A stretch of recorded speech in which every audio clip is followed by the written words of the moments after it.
வணக்கம் நண்பர்களே. இந்த பதிவு ஆரம்பிக்கும் போதே நான் சொல்லிடுறேன், யாரையும் இழிவுபடுத்துவது நம் நோக்கம் அல்ல. ஒரு ஒப்பீட்டுக்காக சொல்கிறேன். கஜினின்னு ஒரு படம் வந்தது. சூர்யா நடித்த படம், நடிகர் சூர்யா நடித்த படம்.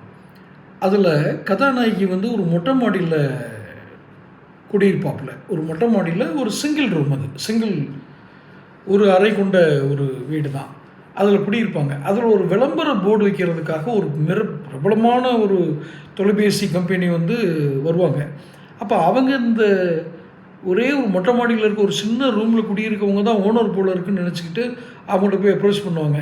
பார்த்து சொல்கிறேன் அப்படின்னு கொஞ்சம் அசால்ட்டாக பதில் சொல்லிடுவாங்க. அது கொஞ்சம் உயரமான பில்டிங்கிறதுனால அது மேலே இருக்கிற அந்த ரூமில் தான் ஓனர் இருக்காருன்னு நினச்சிட்டு திரும்ப இவங்க கேட்பாங்க, எப்படியாவது வாடகை கொடுங்க, அந்த விளம்பர போர்டு வச்சுக்கிறோம் அப்படின்னு. பார்க்கலாம் அப்படிம்பாங்க. அதுக்கப்புறம்தான் என்ன ட்விஸ்ட் நடக்கும்னா, அந்த படத்தோட இதில் அவங்க விசாரிக்கும்போது அந்த பொண்ணு இங்கே குடியிருக்கு, ஆனால் அந்த பில்டிங் ஓனர்லாம் கிடையாது, அதுவே வாடகைக்கு தான் குடியிருக்கு அப்படின்ட்டு கடைசியாக ஒரு வரி வரும். அதுதான் ரொம்ப முக்கியம். அந்த ரூமுக்கே நீ 4 மாதம் வாடகை கொடுக்கலாம்ல, அது பேர் கல்பனான்னு வரும். மொட்டை மாடி கல்பனா அப்படின்னு அதில் சொல்லி கொடுவாங்க. ஏம்மா மொட்டை மாடி கல்பனா, நீ குடியிருக்கிற வீட்டுக்கே அந்த அறைக்கே 5 மாதம் வாடகை கொடுக்கலாம்ல, 5 மாதம் வாடகை கொடுக்காமல் இருக்கிற, நீ என்னமோ ஓனர் மாதிரி நடிச்சிட்ருக்கிற அப்படின்னு. இது இப்போ நம்ம அம்மையார் பிரேமலதா அப்படி தான் ஆகிட்டாங்க. ஒழுங்காக சொல்லும்போது கொஞ்சம் நெகோஷியேட் பண்ணி, நெகோசியேஷன் கெப்பாசிட்டிங்கிறது ஒரு தனி கலை. அதாவது பார்கெனிங், அந்த பேரம் பேசுகிற தன்மை இருக்குது பார்த்தீங்களா, அது ஒரு தனி கலை. அந்த கலையெல்லாம் அவ்வளோ எளிதாக எல்லாத்துக்கும் வந்துடாது. அது ப்ராக்டிஸில் வரும். அதுக்காக அது இவங்களுக்கு தான் வரும் அவங்களுக்கு தான் வருங்களா, ப்ராக்டிஸ்லாம் வரும். இது ரொம்ப ஓவர் பார்கெனிங்.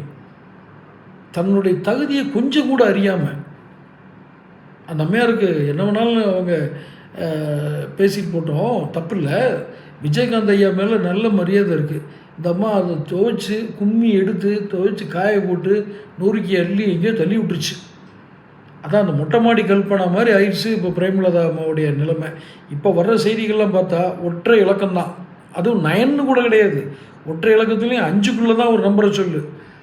5 10க்குள்ளே நம்பர் ஒன்று சொல்லுன்னு ஒரு பாட்டு உண்டுல்ல, அது மாதிரி 5க்குள்ளே நம்பர் ஒன்று சொல்லுன்னு அவங்க பாட்டு பிடிச்சி மற்ற 2 திராவிட கட்சியிலும் கேட்டுட்ருக்காங்க. அம்மையார் அன்னியார் இப்போ அன்னைன்னு சொல்லியிருக்காங்கன்னா அம்மையார்னே சொல்லுவோம்.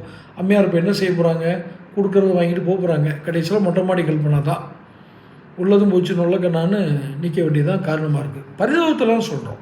தொடர்ந்து பேசுவோம். சேனல் சப்ஸ்கிரைப் பண்ணுங்கள்.